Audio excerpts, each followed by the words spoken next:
Assalamualaikum warahmatullahi wabarakatuh.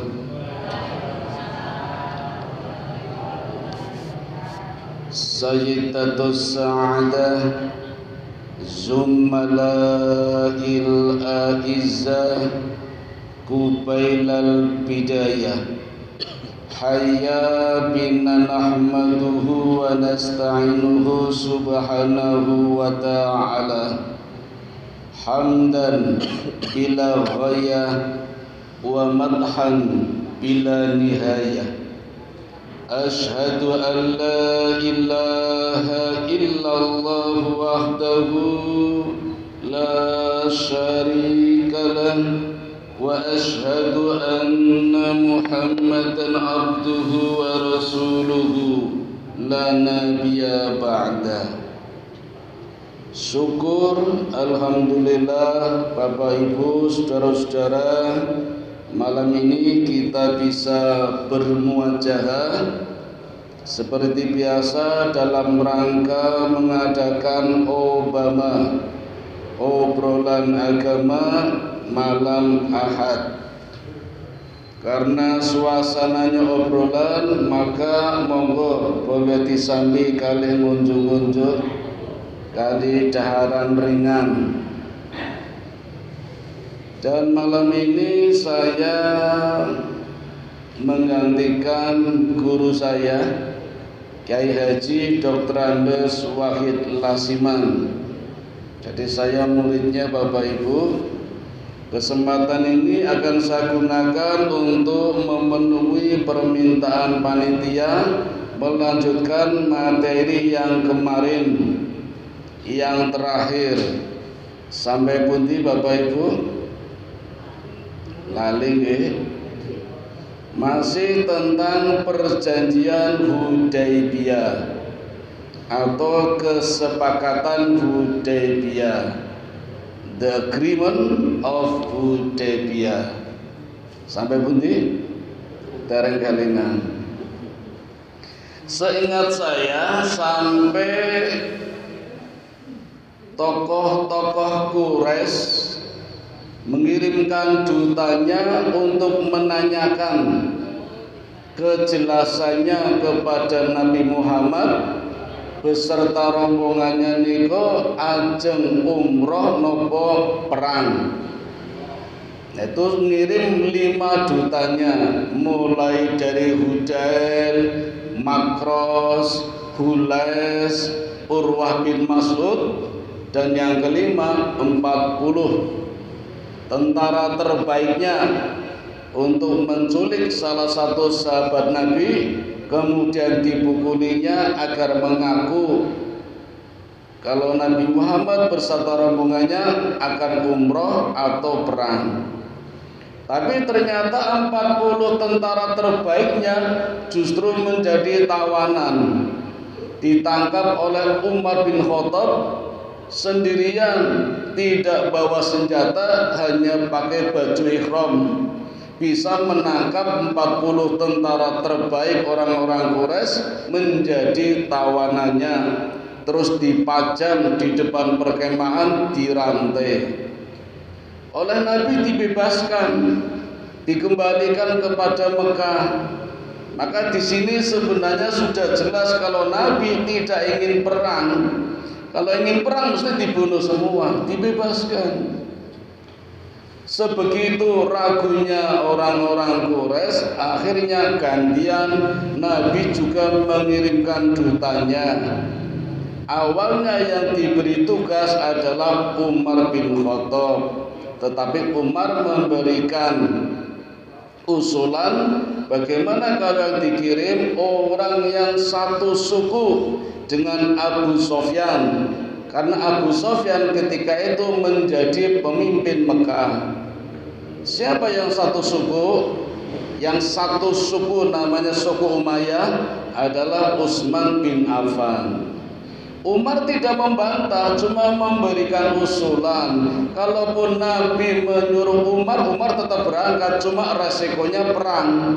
Karena Umar orangnya emosional, perang-perang. usulannya diterima, berangkatlah Utsman bin Affan menemui Abu Sofyan. Karena satu suku, Utsman diterima dengan baik, bahkan diperintahkan umroh. Ya Utsman, kalau mau umroh silahkan, kamu aman. Apa kata Utsman? Demi Allah, saya tidak akan umroh kalau Nabi belum umroh. Maumu apa? Saya datang ke sini baik-baik, minta izin agar kami bisa umrah, tidak perang. Saya jamin tidak ada perang. Kata Abu Sofyan, kami pertimbangkan. Sekarang kamu tunggu di sini dulu dan jangan keluar dari Mekah sebelum kami putuskan.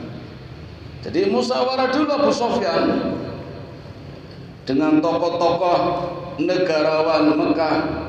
Sementara Utsman bin Affan menunggu jawabannya. Ternyata lama nggak dijawab-jawab dan Nabi menunggu di luar. Suasananya senyap, nggak ada kabar, nggak ada berita. Jangan-jangan Utsman dibunuh. Kalau mau ngirim utusan lagi nanti ditahan lagi. Jadi Nabi menunggu kapan Utsman bin Affan keluar dari Mekah memberikan jawabannya boleh umrah apa tidak. Karena ditunggu lama tidak ada jawaban, akhirnya Nabi mengumpulkan seluruh rombongannya. Satu-satu maju, dipanggil, terus dibaiat. Dibaiat di bawah pohon yang rindang, namanya pohon Ridwan. Kalau panjenengan sekarang tidak haji Pak Bu, di sana sudah ada masjid namanya Masjid Ar-Ridwan. Itu dulu tempat dijadikannya baiat, namanya Baiatul Ridwan, Baiatul Ridwan, Baitul Ridwan, Baiat Ridwan. Jadi kesepakatan Ridwan. Ridwan artinya ridho kepada Allah dan Muhammad sebagai Rasulullah. Jadi satu persatu dibaiat, mengulurkan tangannya, salaman sama Nabi, Nabi membaiat satu persatu. Dan orang yang pertama kali dibaiat namanya Abu Sunan Ar-Rusdi. Orang yang pertama kali dibaiat. Semuanya dibaiat. Bismillahirrahmanirrahim. Demi Allah, saya berjanji, saya berbaiat akan menegakkan agama Islam, menegakkan agama Allah beserta Rasulullah sampai titik darah penghabisan dengan harta jiwa raga. Semuanya dibaiat kecuali 3 orang. Satu, Nabi Muhammad kan yang membaiat, jadi tidak dibaiat malah membaiat. Yang kedua Utsman bin Affan, kan lagi ditahan di Mekah. Dan yang ketiga orang yang bersembunyi di balik onta merah. Tasih kalingan boten bagian pertama kemarin. Satu-satunya orang munafik yang ikut Nabi umrah. Asmane sinten Bu? Lupa nggih? Ja'ad bin Qais, itu orang munafik, tidak ikut baiat, bersembunyi di balik onta merah. Jadi yang dibaiat berarti 1397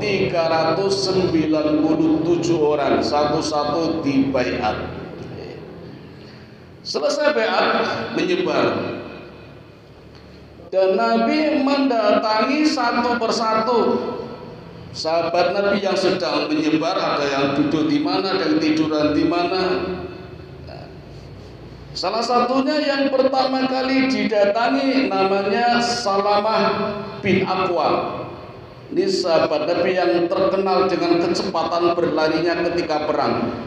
Namanya Salamah bin Aqwa. Kata Nabi, ya Salamah, mana baiatmu? Kata Salamah, saya sudah baiat tadi. Kata Nabi, diulangi lagi. Dan ternyata semuanya diulangi semua. Dan itu memang kebiasaan Nabi selalu mengulang untuk memantapkan ragu apa tidak. Bahkan dalam riwayat lain Seluruh sahabat sejumlah 1397 orang itu mengangkat tangan kanannya terus begini, kayak pas lomba ini kalau Pak, tos apa jos wah gitu Pak, semua begini. Kemudian Nabi meletakkan tangan kirinya di atasnya, terus baiat. Kalimatnya sama dengan tadi, demi Allah, dengan nama Allah kami berbaiat, berjanji hidup atau mati menegakkan agama Islam dengan harta jiwa raga. Itu namanya baiat, sumpah. Maka setelah itu terjadi, sahabat mengatakan, demi Allah, tangan kanan kami semua dibandingkan dengan tangan kirinya Rasul lebih mulia tangan kirinya Rasul. Dengan kata lain, demi Allah, tangan kiri Rasul lebih mulia daripada tangan kanan kami semua. Ada yang menafsirkan tangan Allah, tangan Tuhan. Tentunya tidak bisa ditafsirkan seperti tangan kita. Ini kalau kita jujur, mestinya kalau kita berucap konsekuen dengan kalimat ini. Karena ada yang menafsirkan tangan Tuhan di atas tangan banyak. Tangan banyak lebih utama daripada tangan sedikit itu. Jadi mestinya kalau sholat idnya yang lebih banyak hari pertama, ya yang pertama. Yang kedua kan hanya 5 negara di dunia. Yang banyak yang hari pertama. Kalau konsekuen dengan ucapannya, tangan Tuhan di atas tangan orang banyak, tangan orang banyak di atas tangan orang sedikit.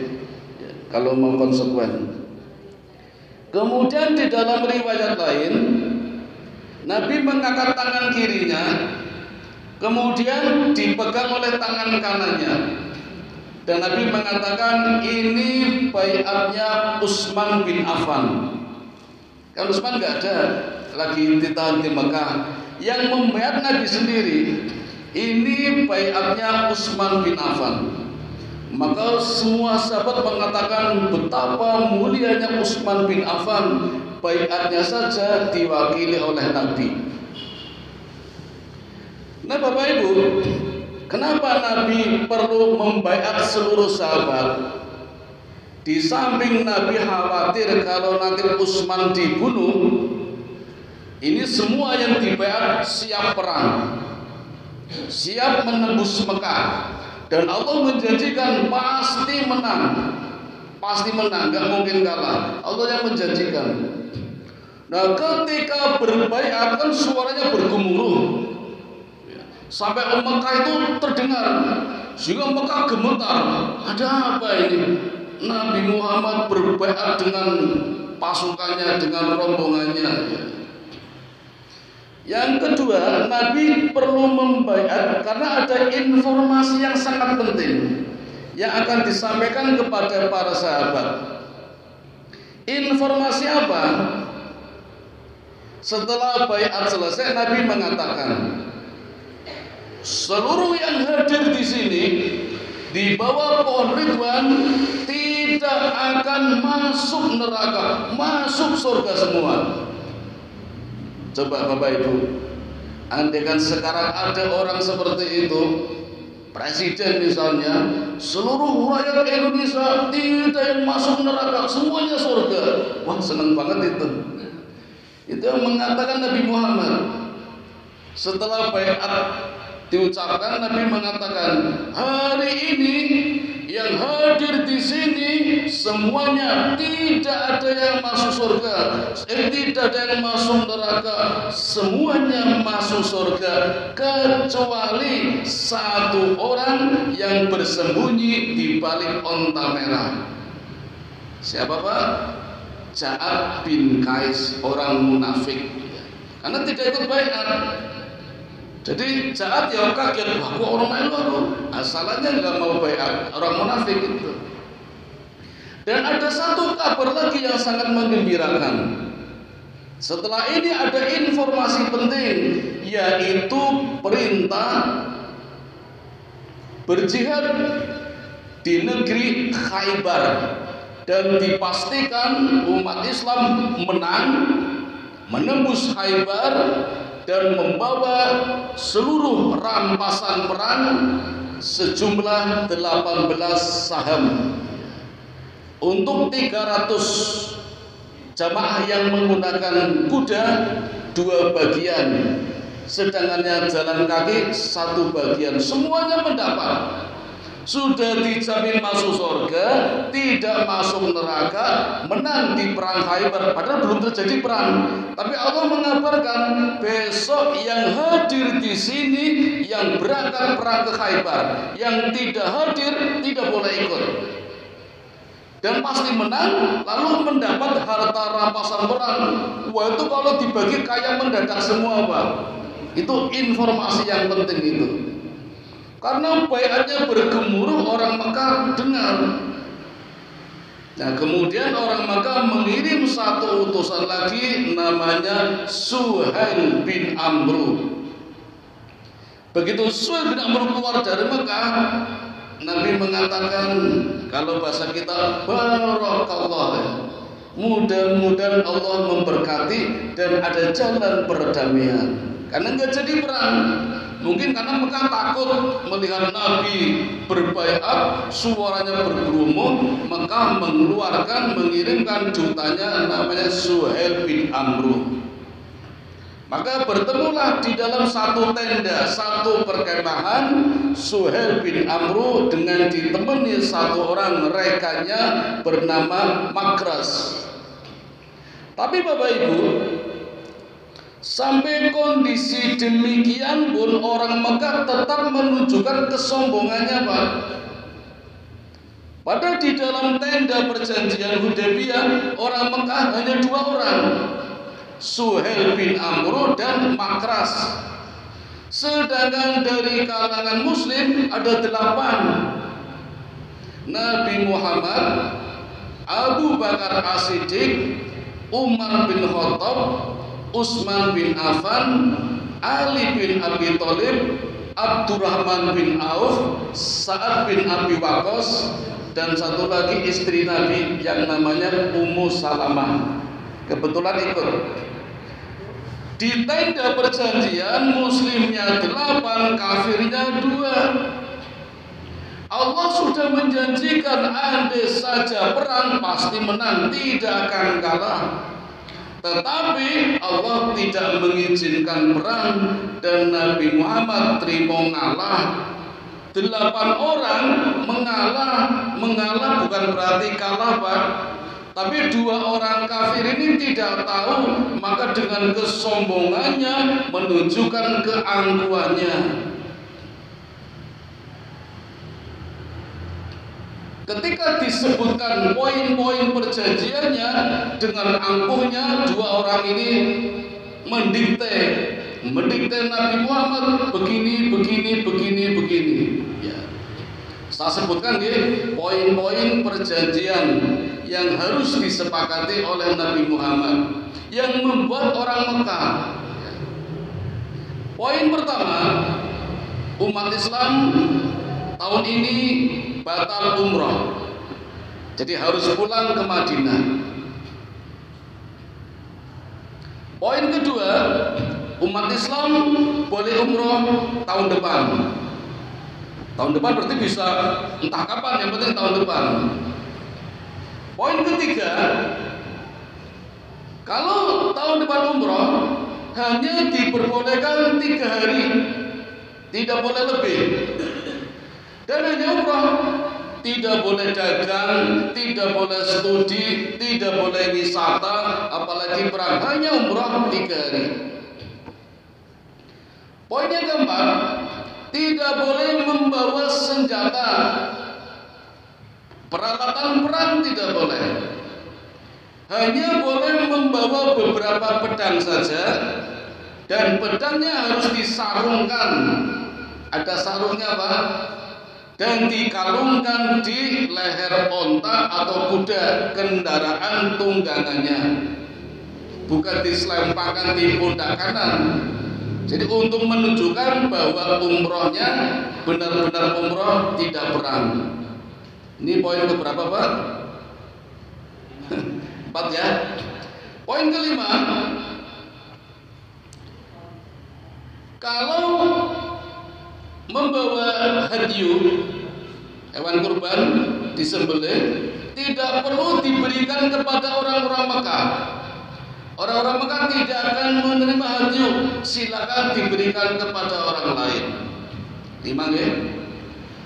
Poin ke-6, kedua pihak boleh menjalin kerjasama dengan suku manapun. Makanya di perjanjian ini ada 2 suku. Ada satu suku yang memihak Nabi, namanya suku Khuza'ah. Yang satu lagi suku memihak Mekah, namanya suku Bakr. Kebetulan suku Khuza'ah dan Bakr itu sering tempur, Pak, sering tarung. Ini hadir di perjanjian. Yang Khuza'ah bersekutu dengan Nabi, yang Bakr bersekutu dengan Mekah. Nah, kedua pihak boleh bersekutu dengan negara manapun, dengan suku manapun boleh. Ya. Dan sebaliknya, poin 7-nya dan sebaliknya. Nah, sekarang poin ke-8 ini poin yang paling penting, Pak. Poin yang ke-8, kalau ada orang Mekah masuk ke Madinah tanpa izin walinya, maka orang Madinah harus mengembalikan ke Mekah. Poin 9 ini juga penting. Kalau ada orang Madinah masuk ke Mekah, maka orang Mekah tidak wajib mengembalikan ke Madinah. Ore toh? Saya ulangi ini, yang nomor 8. Kalau ada orang Mekah masuk Madinah, maksudnya masuk Islam, tanpa izin walinya yang di Mekah, maka orang Madinah harus mengembalikan ke Mekah. Sebaliknya, kalau ada orang Madinah ke Mekah, berarti murtad, maka orang Mekah tidak wajib mengembalikan ke Madinah. Nah, ini poin yang ke-9. Dan poin yang terakhir, poin yang bagus ini, Pak. Perjanjian gencatan senjata berlaku selama 10 tahun. Jadi ada 10 poin ya. Nah, Bapak Ibu, kita mencoba memahami hadir ketika perjanjian. Bayangkan saja kalau kita hadir seperti apa. Ulama sejarah menafsirkan, ketika membacakan perjanjian-perjanjian ini, suasananya, Pak, Nabi begitu cepat menjawab, iya setuju, iya setuju, iya setuju. Ada apa ini? Orang kafir tidak tahu. Tahunya poin 1 menang, poin 2 menang, poin 3 menang. Karena Nabi ya setuju, ya setuju, ya setuju. Nabi mengalah itu loh, tanpa dipikir. Kalau yang perjanjian kita kan mesti mikir sih, tak pikir 1, 2. Nabi enggak, ya setuju, ya setuju, cepet banget. Ternyata Nabi mengincar poin-poin yang belakang, poin 8, poin 9, 10. Jadi poin 1 sampai 7 biar lancar, ya setuju. Jadi membuat orang kafir lalai, orang mikir dan melaju dengan cepat 1, 2, 3 sampai 10. Nabi mengincar 3 poin yang terakhir. Nomor 1, 7 orang dipikir. Nah, itulah gambaran betapa sombongnya orang Mekah yang merasa menang di dalam perjanjian itu. Allah juga mengatakan, Pak, di dalam surat Al-Fat, bukan kemenangan orang Mekah. Jadi orang Mekah menyangka menang dalam perjanjian, bukan, kata Allah, bukan. Mereka saja tidak tahu karena mereka tahunya sombong. Tapi Allah lah yang menetapkan hati Nabi Muhammad beserta para sahabat tetap tenang menghadapi perjanjian seperti itu. Mari kita lanjutkan, Bapak Ibu. Ini tadi baru disebutkan ya, belum ditulis. Maka Nabi menyuruh kepada Ali bin Abi Thalib, ya Ali, tulis perjanjiannya. Lalu Ali menulis. Nabi mendikte, Bismillahirrahmanirrahim, ditulis oleh Ali. Bismillahirrahmanirrahim. Begitu selesai, Suhail bin Amru, utusan orang Mekah, tidak setuju. Saya tidak setuju. Ada apa? Kata Suhail, saya tidak kenal siapa Ar-Rahman itu. Itu dukun dari mana itu? Dengan kesombongannya mengatakan kalau Ar-Rahman itu dukunnya Nabi Muhammad. Saya tidak setuju dengan Bismillahirrahmanirrahim. Ini ada di dalam surat Al-Furqan, Pak. Surat ke-25 ayat 60. Kalau orang Mekah tidak tahu Ar-Rahman itu siapa. Padahal Ar-Rahman adalah yang Maha Pengasih. Kata Nabi, ya Ali, hapus. Ali bilang, demi Allah ya Rasul, saya tidak berani menghapus tulisan Ar-Rahman. Ini Ali, Bu, orang yang akidahnya tinggi, tulisan Ar-Rahman saja tidak berani menghapus. Kata Nabi, mana tulisannya Ali? Tunjukkan, sini saya hapus. Dihapus oleh Nabi. Kan di atas kulit onta dihapus, dibakar itu dihapus. Lalu diganti apa? Kata Suhail, ganti saja dengan kalimat Bismillahi Allahumma, dengan namamu ya Allah, ya Allah. Kata Nabi dalam hati, bodoh wae. Ora dong. Suhail enggak dong, jadi kan bodoh. Bismillahi Allahumma, dengan nama Allah, ya Allah. Apa dong? Ora dong. Ora dong ini sombong gitu loh. Terus Nabi perintahkan Ali lagi, ya Ali tulis. Perjanjian ini disepakati oleh Muhammad Rasulullah dan Suhail bin Amru. Tulis sama Ali. Suhail protes, tidak setuju. Kenapa? Sampai hari ini saya tidak mengakui Muhammad sebagai Rasulullah. Jadi nggak mau Pak pakai Muhammad Rasulullah, nggak mau. Kata Nabi, ya Ali dihapus. Kata Ali, demi Allah, saya tidak berani menghapus Rasulullah. Orang yang akidahnya kuat Pak, padahal cuma tulisan loh. Rasulullah suruh menghapus, yang nyuruh Nabi, Ali nggak mau Pak. Demi Allah, saya tidak mampu menghapus kalimat Rasulullah. Itu Ali. Bagaimana dengan kita sekarang? Orang-orang Swedia sampai hari ini masih rame-rame membakar Quran, membakar tulisan Allah, membakar tulisan Muhammad Rasulullah. Dengan kesombongannya. Saya nanya sama anak saya yang kebetulan di Swedia, kenapa dibakar? Alasannya di sana Pak, Quran ini podo karo buku. Dan dimaklumin, jadi dibolehkan membakar Quran. Nah, terus saya bilang, berarti saya boleh membakar Injil. Kan bodoh kita.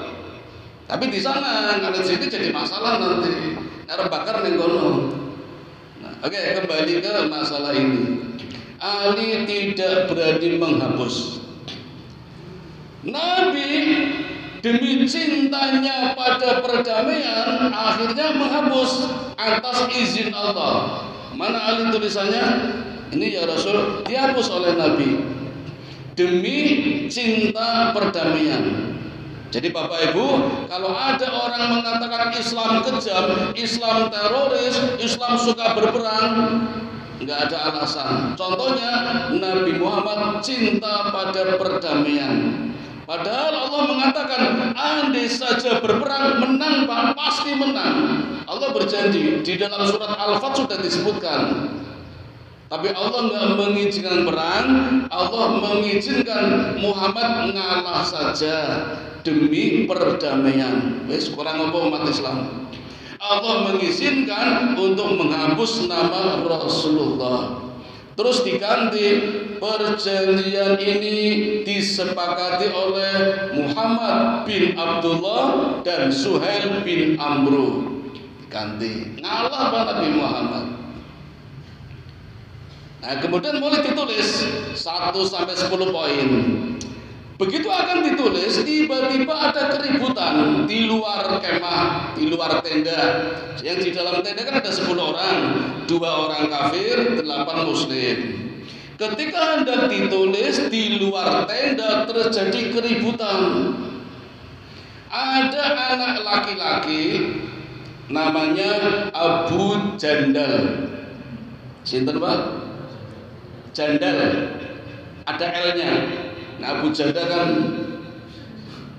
ini Abu Jandal, nggak pakai jepit.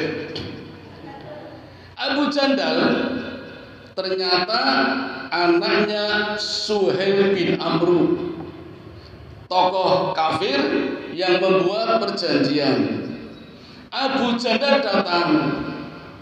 Jadi ternyata Pak, ketika Suhail bin Amru berangkat, itu Abu Jandal ditahan di rumah, diikat, dibelenggu di rantai tangannya oleh Suhail bin Amru. Tujuannya biar tidak ikut, karena ternyata Abu Jandal muslim, anaknya sudah Islam, bapaknya masih kafir.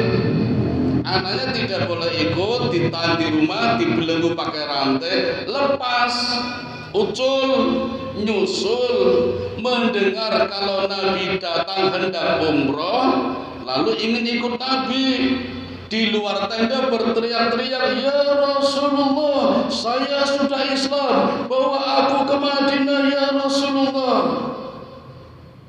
Karena berteriak-teriak, ditangkap oleh rombongannya Suhail bin Amru, diseret-seret oleh bapaknya sendiri, dimasukkan ke dalam rombongannya. Karena diseret-seret tambah keras teriakannya. Bahkan teriakannya begini Pak, "Ya Rasulullah, kenapa engkau tega membiarkanku? Tidak ada yang menolongku. Kalau caranya begini saya bisa kafir lagi nih." Kan udah masuk Islam Pak. Karena nggak ada yang menolong, ini saya bisa kafir lagi nih kalau nggak ada yang menolong. Bawa aku ya Rasulullah agar aku bisa ikut hijrah ke Madinah. Nabi nggak bisa berbuat Pak. Kenapa? Nabi mau menolong. Suhail bin Amr mengatakan, "Ya Muhammad, ingat perjanjian." Kata Umar, perjanjian belum ditulis, baru dibacakan.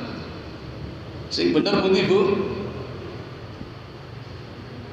Ternyata Pak, tradisi orang Arab, orang Islam sebenarnya, termasuk kita, walaupun belum ditulis, sudah diucapkan, sudah sah menjadi perjanjian. Maka ketika Nabi Muhammad hendak menolong Abu Jandal, Nabi Muhammad gak bisa nolong. Suhail mengatakan, "Ya Muhammad, ingat kesepakatannya."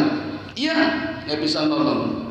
Walaupun Umar mengatakan perjanjian belum ditulis, baru dibacakan. Kan baru nulis Bismillahirrahmanirrahim sama itu, poinnya belum ditulis. Kata Umar, perjanjian belum ditulis. Tapi kata Suhail, sudah menjadi kesepakatan. Maka Nabi tidak bisa menolong, walaupun ada orang Islam diseret-seret oleh orang kafir. Lalu Umar mengatakan, darahnya orang kafir halal untuk dibunuh.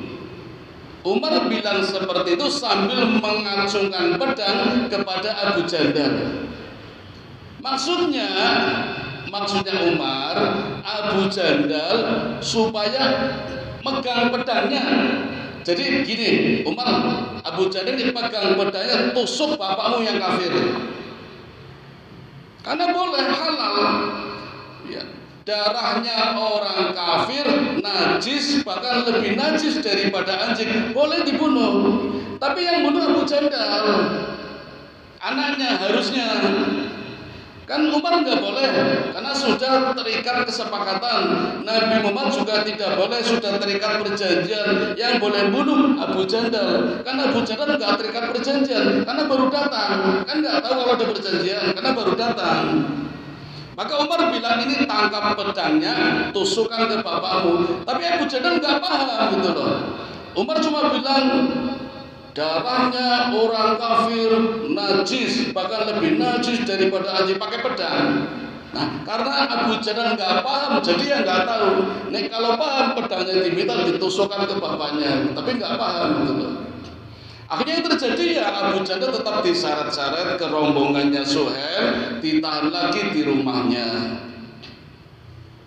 Itu suasana Bapak Ibu terjadinya perjanjian Hudaybiyah.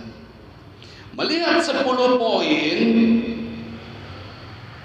ditambah lagi keangkuhannya orang-orang Mekah, seolah-olah orang-orang Mekah menang. Dan para sahabat Nabi memaklumi kalau umrohnya batal, harus segera pulang. Nabi menerimanya.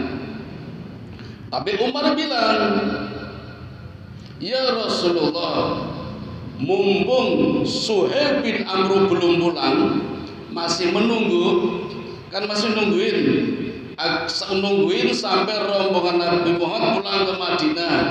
Kata Umar, mumpung Suhail belum pulang, Umar bilang kepada Nabi, "Kita perang saja yuk, ngejak perang itu." "Ya Rasul, bukankah kita pada posisi yang benar?" "Benar." "Bukankah orang Mekah pada posisi yang salah?" "Iya." "Kita perang ya Rasul." Umar ngejak perang itu. Kata Nabi, "Allah belum mengizinkan." Lalu Umar mendekati Abu Bakar. "Ya Abu Bakar, bukankah kita pada posisi yang benar?" "Benar." "Bukankah mereka pada posisi yang salah?" "Iya." "Kita perang saja yuk." Ngejak perang. Yang dijak Abu Bakar. Apa kata Abu Bakar? "Ya Umar, ini Rasulullah. Di mana beliau menampakkan telapak kakinya, disitulah kebenaran. Allah selalu ada. Jangan membantah. Kita nurut saja." Baru Umar lego setelah dinasihati oleh Abu Bakar. Maka Nabi mengatakan kepada semua rombongannya, "Mari kita pulang. Pulang ke Madinah, lepas baju ihram kalian semuanya, ganti baju biasa." Apa yang terjadi Bapak Ibu? Semua rombongannya tidak ada yang mau bangun, duduk semua. Suruh ganti baju, nggak mau. Ini bukan membantah Pak, tetapi ternyata rombongannya Nabi Muhammad masih berharap akan turun ayat tentang jihad perang. Jadi nggak mau pulang, pengennya perang. Pripun Bapak Ibu? Kalau yang ditawarin jenengan umroh sampai di Mekah ditolak, suruh pulang, jenengan pulang atau perang? Perang jawab. Sahabat Nabi suruh pulang nggak mau, pengennya perang. Tapi Allah tidak mengizinkan. Nabi memerintahkan ganti baju, nggak ada yang mau. Bukannya membantah, ini pengen perang, tapi Allah nggak mengizinkan.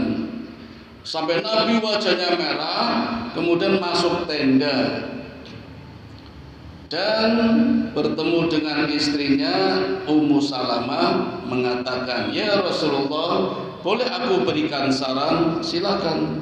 Lalu Ummu Salamah memberikan saran, "Tidakkah engkau dulu ya Rasulullah yang melepas baju, ganti baju biasa?" Oh, saran yang bagus. Maka Rasul keluar dari tenda, Rasul ganti baju di hadapan para sahabat. Sahabat melihat semua, maka sahabat sudah tidak ada harapan lagi buat jihad. Umroh batal, lepas semua pakaian ihram, ganti baju biasa. Nabi panggil tukang cukur, lalu dipotong rambutnya. Melihat Nabi memotong rambutnya, semuanya berlomba-lomba memotong rambut sampai ada yang berdarah-darah. Nah, ahli tafsir menjelaskan mereka memotong rambut sampai berdarah-darah karena satu, mungkin ada yang kesal karena umrohnya batal, karena kecewa. Yang kedua, takut kalau nanti azab turun. Itulah para sahabat Bapak Ibu, kalau tidak taat pada Nabi, takutnya bukan main kalau azab turun. Bagaimana dengan kita yang mungkin ketaatannya jauh dengan para sahabat, tapi kayaknya tidak takut dengan azab turun? Bahkan azab sudah turun pun kadang kita nggak terasa kalau itu azab, etel aja itu, padahal azab turun. Itu ketaatan para sahabat, berlomba-lomba mencukur rambut sampai ada yang berdarah-darah. Jadi ini pelajaran buat kita. Kalau kita batal umroh, batal haji, ganti ihram, ada yang menyembelih hadyu, ada yang potong rambut, dan disunahkan gundul. Jadi bagi yang selesai haji umroh tidak perlu malu kalau potong gundul, harus bangga karena ada sunahnya. Itu baru berkorban rambut. Suatu saat Allah minta korban darah, harus kita serahkan kepada Allah. Kan semuanya titipan itu. Rambut saja kenapa cuma dipotong separuh, cuma diambil 3. Gundul itu sunnah. Dan kalau gundul kan malah mudah tau Pak. Ning Pak Fadil malah gampang nih gundul itu daripada sithik-sithik itu. Tapi yang ibu-ibu tidak boleh gundul. Ibu-ibu ya 3 helai rambut saja ya. Ketika Nabi mengatakan tentang gundul, sahabat bertanya sampai 3 kali, ya Rasulullah. Rasulullah menjawab, betapa besar pahalanya orang yang gundul.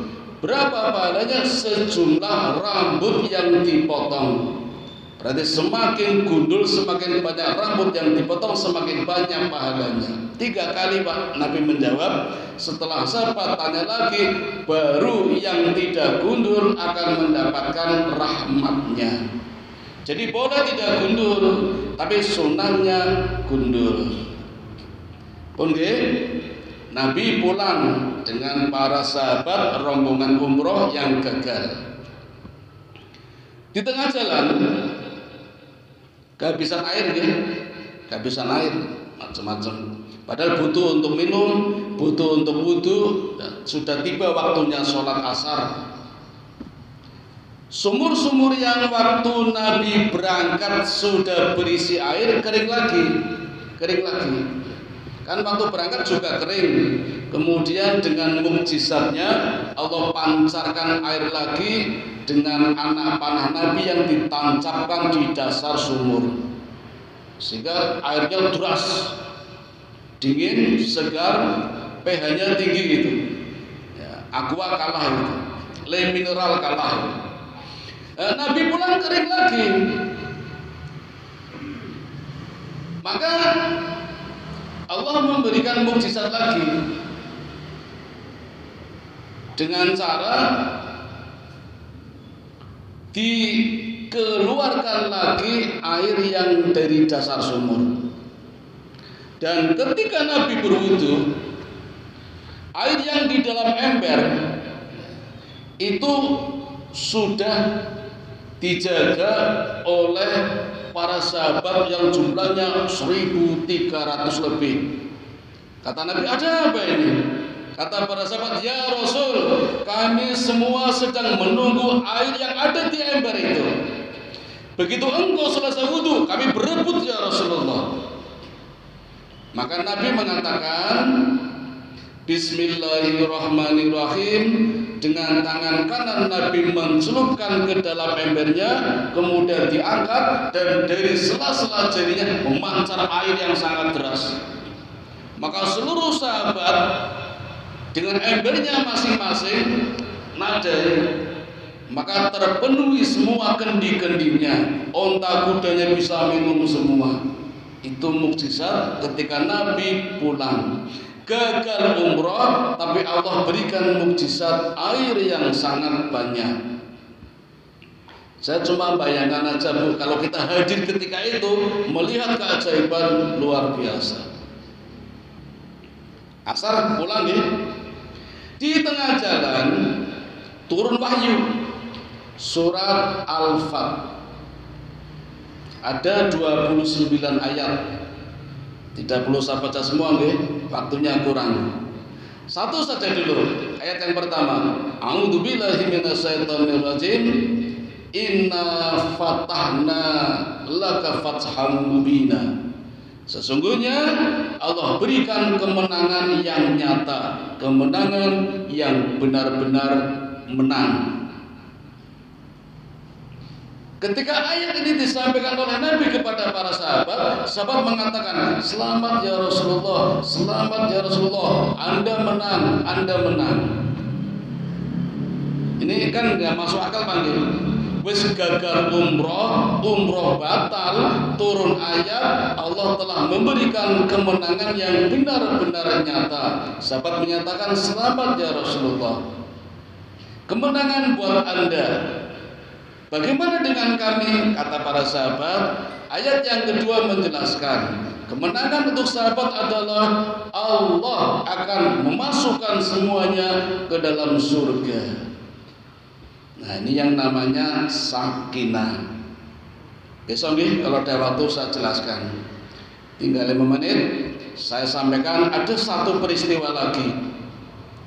Begitu Nabi sampai di Madinah dengan para rombongannya yang gagal umroh, tiba-tiba terdengar berita ada seorang muslim tapi pembunuh tapi muslim, gento Pak, gento muslim, begal muslim ya, yang ditahan di Mekah lepas, ditahan di penjara lepas, namanya Abu Basir. Lepas lari ke Madinah. Bayangkan Pak, dari Mekah lari ke Madinah, lari itu dikejar oleh dua sipir, dua penjaga tahanan orang Mekah, orang kafir. Sampai di Madinah ketemu Nabi. Abu Basir mengatakan, "Ya Rasulullah, aku hijrah ke Madinah, tolonglah aku ya Rasulullah, selamatkan aku." Orang kafir dua ini datang di Madinah ketemu Nabi. Abu Basir juga ada. "Ya Muhammad, ingat perjanjian. Kalau ada orang Mekah masuk ke Madinah, orang Madinah harus mengembalikan ke Mekah." Poin berapa tadi Pak? Poin 7. "Ya Muhammad, ingat perjanjian." Apa kata Nabi? "Ya, saya tetap pada perjanjian." Maka saya kembalikan. Abu Basir dikembalikan kepada orang Mekah. Abu Basir mengatakan, "Ya Rasulullah, tolonglah aku. Kenapa kau biarkan aku? Aku bisa kafir lagi nih." Ya kayak Abu Jahal tadi. Nabi nggak bisa nolong, mengalihkan. Nabi cuma mendoakan, "Ya Abu Basir, sabarlah. Insya Allah besok kamu dengan kelompokmu orang-orang lemah akan bahagia." Kalimatnya sama dengan Abu Jahal tadi Pak, ketika diseret-seret Nabi juga cuma mendoakan. Maka Abu Basir dibawa lagi oleh dua sipir Mekah. Tapi ketika perjalanan pulang, ketika istirahat di Dzul Hulaifah, mikotnya haji orang Madinah di Bir Ali, namanya Dzul Hulaifah, istirahat, Abu Basir sempat membunuh salah satu sipirnya dibunuh. Kan memang Abu Basir juga pembunuh, ini muslim itu loh Pak. Salah satu dibunuh karena sipir yang satu lihat temannya dibunuh, yang sipir ini malah lari Pak. Lalu dikejar Abu Basir, mau dibunuh. Jadi tadi Abu Basir dikejar-kejar mau dibunuh, sekarang Abu Basir ngejar-ngejar mau bunuh. Karena yang satu udah dibunuh, yang satu lari dikejar. Dan anehnya sipir ini larinya tidak ke Mekah, ke Madinah. Kan harusnya larinya ke Mekah, larinya ke Madinah. Bersembunyi di masjid. Dikejar Abu Basir masuk masjid mau bunuh orang kafir tadi ya. PKI nunggu masjid tentu. Dikejar oleh Abu Basir. Ketemu Nabi Muhammad. Ditolong oleh Nabi Muhammad. Kata sipir tadi, "Muhammad, ingat perjanjiannya. Harus mengembalikan ke Mekah." Poin 7 ya. Nabi mengatakan, "Saya sudah menepati janji. Kan tadi udah tak kembali ke Abu Basir. Tapi dia akan membunuhku." "Ya salahmu sendiri, kenapa lepas? Kan saya sudah mengembalikan." Nah kalau sekarang Abu Basir lepas mau membunuh kamu, urusanmu sendiri, karena kau sudah kembalikan tadi.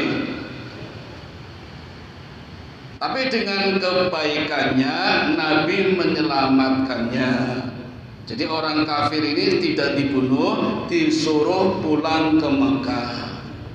Abu Basir ngotot mau tinggal di Madinah. Kata Nabi, jangan, saya sudah terikat perjanjian. Tapi kalau saya ke Mekah nanti dibunuh. Ya terserah kamu kemana, yang penting tidak di Madinah. Kata Abu Basir, bagaimana kalau saya pergi ke negeri lain? Silakan. Maka Abu Basir lari masuk di satu wilayah namanya daerah Is. Kalau di sini seperti Wonosari, Pak, Gunung Kidul.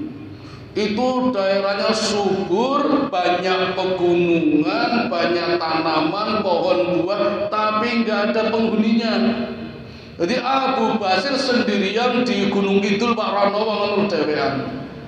Daerahnya seperti itu. Nah, yang sipir tadi kan pulang. Cerita kalau Abu Basir sekarang menempati di satu daerah namanya Is. Apa pekerjaan Abu Basir? Karena sendirian, nggak punya pekerjaan, dulunya pembunuh, maka pekerjaannya tiap hari menghadang siapapun yang lewat di daerah Is, khususnya orang-orang Mekah. Orang Mekah lewat begal, orang lewat keliti, rampok, diminta makanannya, diminta hartanya, bahkan diminta kambingnya, sendirian loh Pak. Berita ini tersebar sampai ke Mekah, didengar oleh Abu Jandal yang ditahan oleh bapaknya namanya Suhaib bin Amru. Abu Jandal lepas, dirantai Pak, lepas, lari nyusul Abu Basir. Di sana bergabung Abu Basir sama Abu Jandal. Tadi Abu Basir sendirian berani merampas orang Mekah lewat. Sekarang berdua sama Abu Basir, maka yang dirampas lebih banyak lagi. Sudah mulai berani merampas kuda, merampas onta. Dan beritanya terdengar lagi sampai ke Mekah. Ternyata di Mekah, Bu, banyak orang-orang beriman, orang Islam, tapi tidak berani apa-apa. Karena kalau hijrah ke Mekah harus dikembalikan lagi ke Mekah toh. Kalau ke Madinah harus kembali lagi toh. Tapi dengar berita kalau di daerah Is ada dua orang berkuasa, Abu Basir dan Abu Jandal, maka orang-orang yang beriman di Mekah nyusul, Pak. Lari bergabung sampai jumlahnya 70 orang. Waktu Abu Basir sendirian sudah merepotkan, bergabung sama Abu Jandal merepotkan orang Mekah lagi. Sekarang jadi 70 Pak, coba. Padahal kalau 5 orang saja itu mampu menghadang satu kabilah. Satu kabilah biasanya membawa 10 onta. Ini 70 orang yang dirampas tentu bisa ratusan onta itu. Sehingga Mekah sudah mulai kerepotan. Repot itu. Berita berkuasanya Abu Basir dan Abu Jandal ditambah punya pasukan 70 terdengar di seluruh Jazirah Arabia. Dan ternyata Pak, di seluruh Jazirah Arabia banyak orang beriman yang kecewa karena gagal umroh ingin berjihad. Di Mekah pintu jihad tertutup, Nabi melarang jihad. Pintu jihad terbuka di daerah Is yang dipimpin oleh Abu Basir dan Abu Jandal. Maka banyak orang-orang suku Arab di luar ingin bergabung dengan Abu Basir dan Abu Jandal untuk berjihad. Maka bergabunglah menjadi 300 orang. Tambah lagi Pak, 300 orang itu sudah hampir sama dengan pasukan perang Badar. Perang Badar 313 mampu mengalahkan 1000.